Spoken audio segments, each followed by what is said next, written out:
أيها الأخوة، الآن نستسمعكم من فضيلة معالي وزير الجامعة سيسلم الجوائز للأخوة الطلاب. وحقيقة كما نودع في هذه السنة الطلاب، سنودع أيضا عميدنا المحبوب بسنة تفرغ، وهو حقيقة أمضى 8 سنين أو 8 حجج، ثم أتمها بالتاسعة من عنده تكليفا، فجزاه الله خير. وحقيقة الجامعة والكلية العمادة لائقة عليه، أصبحت علم عليه، فكأنه يقال: أتتك العمادة تجرر أذيالها، فلم تكن يصلح إلا له ولم يكن يصلح إلا لها، ولو رامت العمادة غيره زلزلت الكلية زلزالها. حقيقة سنودعه، ونسأل الله عز وجل أن يعود إلينا سالما معافى إلى كرسيه أو إلى درجات أعلى. وهو قد تعلمنا منه البذل، تعلمنا منه العطاء، تعلمنا منه التضحية، تعلمنا منه الشيء الكثير، ولولا هو لا أقول ما رحت ولا جئت. حقيقة لا مجاملة، فقد تعلم منه الإداريون، تعلم منه الطلاب الشيء الكثير، فهو يخدم الكلية بكلية قلبه، فجزاه الله خيرا عن ذلك. وهو جزاه الله خيرا تعلمنا منه وأخذنا منه شيء كثيرا مثل الحكمة والأناة، وتعلمنا منه كيف التصرف مع الأمور، عدم الاستعجال. شيء آخر لم نستطع أن نأخذه منه، وهو إبطال مفعول متفجر موقوت، لأنه عسكري، والعسكري هذا تخصص، فأحيانا يأتيه الطالب أو يأتيه الإداري أو يأتيه المدرس وهو يريد أن يفجر، فتجد مباشرة يتعامل معه فيبطل مفعول فيخرج وهو ضاحكا مسرورا. سيعود إلينا إن شاء الله بعد سنة ونرحب به. وحالنا وحال الكلية وحال المطول لما قال للمحبوب لما زرته: من ببابي؟ قلت: بالباب أنا. قال: أخطأت تعريف الهوى حينما فرقت فيما بيننا.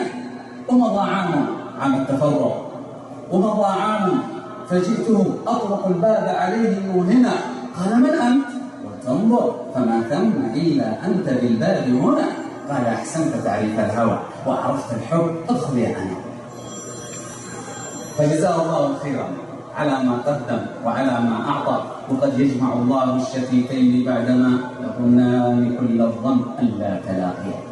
نستسمعكم بالجوائز وهم الأوائل المستويات، الذي حضر منهم الذي لم يحضر. تفضل الدكتور. يوسف حضر أو لم يحضر، ثم الطاهر عبد الرزاق، عبد العزيز أرجال، إبراهيم أمين. تفضل الذي موجود في الخطة يستلم هؤلاء الأوائل الدكتور محمد على المستويات. الأول على كل مستوى: يوسفي وطاهر عبد الرزاق، عبد العزيز أرجال، إبراهيم أمين، محمود أحمد، محمد مصطفى سعد أبو وكيل، محمود مسعود أحمد شهور، أرضي فضل النور اسمي، محمد علي يوسف قاسم، عبد الرحمن محفوظ الرحمن، علي أحمد عبد الرب سالم حنشة. تفضلوا جميعا استلموا الجوائز بسرعة.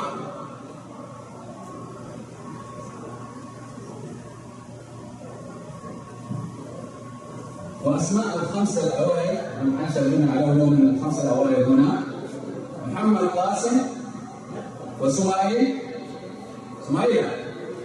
ومحمد باتي، ومحمد وسيم إبراهيم. هؤلاء أقلام بركة، هؤلاء الأوائل على الكلية في المستوى الثامن.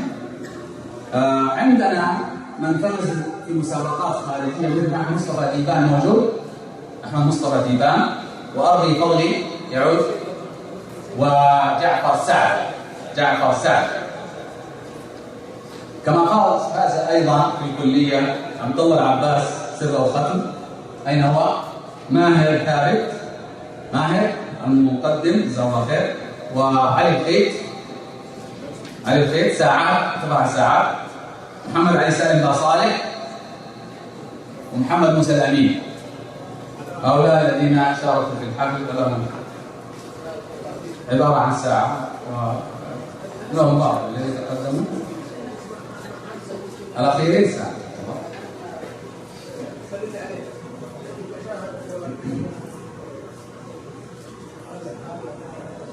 جميل.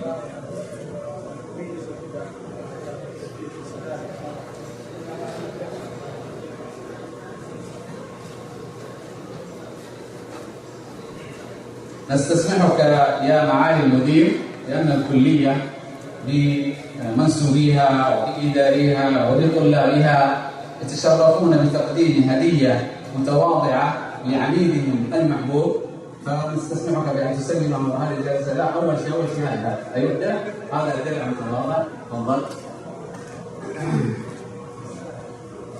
ثم بعد ذلك عطية الثانية خطأ، وهذه أيضا عبارة عن ساعة وطيب وإذا يبغى يزوج يوديها على طول مباشرة ماشي الحال. ثم استسمحك معالي المدير بأن تلبسه بشت الكلية أو بشت العمالة كما نسميه، فنحن ارتضينا أن يلبس هذا كما أنتم تلبسون شاعر الكلية درعا أو بشت عباءة، وهذه عباءة الكلية. لا درع يا شيخ، وحقيقة لا نوفي حقه، إنما هذه أشياء قليلة جدا. جزاك الله خير يا دكتور محمد، حفظك الله.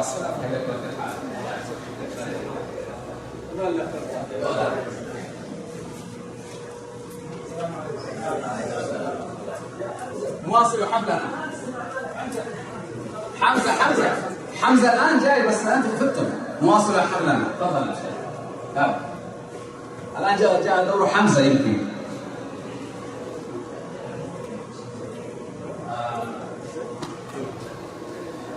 تميم حافظ، طالب في كلية الحديث من الهند، يرحب بكم ويقول: ألف أهلا بكم ضيوف الحديث، فخر دهر قديمه والحديث، في عصور مضت وأحمد فيها والبخاري أكرم، فخر دهر قديمه والحديث، في عصور مضت وأحمد فيها والبخاري أكرم بهم للضيوف، ألف أهلا وألف سهلا وأنتم وارثوهم أمنا إلى التوريث. فليتفضل بقصيدته.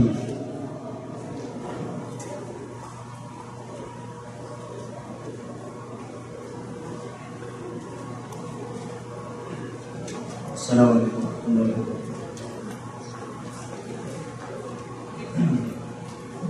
نبارك للخريجين تخرجهم ونسأل الله ينفع بهم. ألف أهلا بكم ضيوف الحديث، فخر دهر قديمه والحديث، في عصور مضت وأحمد فيها والبخاري أكرم بهم من ليوث. ألف أهلا وألف سهلا وأنتم وارثوهم أنعم بذا التوريث. ألف أهلا وألف سهلا وأنتم وارثوهم أنعم بذا التوريث. قد دعا المصطفى عليه صلاة وسلام لكم بنور المحيا. نظر الله قالها فسعدتم بدعاء يسمو لهام الثريا. نظر الله قالها فسعدتم بدعاء يسمو لهام الثريا، وصحبتم أنفاسه ففرحتم إذ بلغتم بها مقاما عليا. ليس مثل الحديث فيه نجاة، إن رعاه الإخلاص فاز ذووه. هم على المصطفى يصلون دوما كلما جاء ذكره لمن يتلوه. بصلاة عليه تؤجر 10، كم صلاة ينالها ذاكروه. ثم إن الحديث فيه زكاة لنفوس تريد أن تتحلى، وبه العلم زاخر مستفيض وبه قدوة لمن يتزكى. وبه العلم زاخر مستفيض وبه قدوة لمن يتزكى. وبه للكتاب كل بيان وبه ترجمان من يتأسى. ورسول الهدى عليه صلاة وسلام قد كان أعظم قدوة، والحديث الجليل فيه مثال لهدى وفيه أجمل أسوة. والذي يخدم الحديث مثاب وله بالحديث أعظم رهوة. يا يا سحابي فزتم بحظ عظيم بحديث وما لكم من شبيه، وبلغتم به الكرامة دوما وسلمتم من شر كل سفيه. هكذا زمرة الحديث دواما، كل بر منهم وكل نبيه. والسلام عليكم.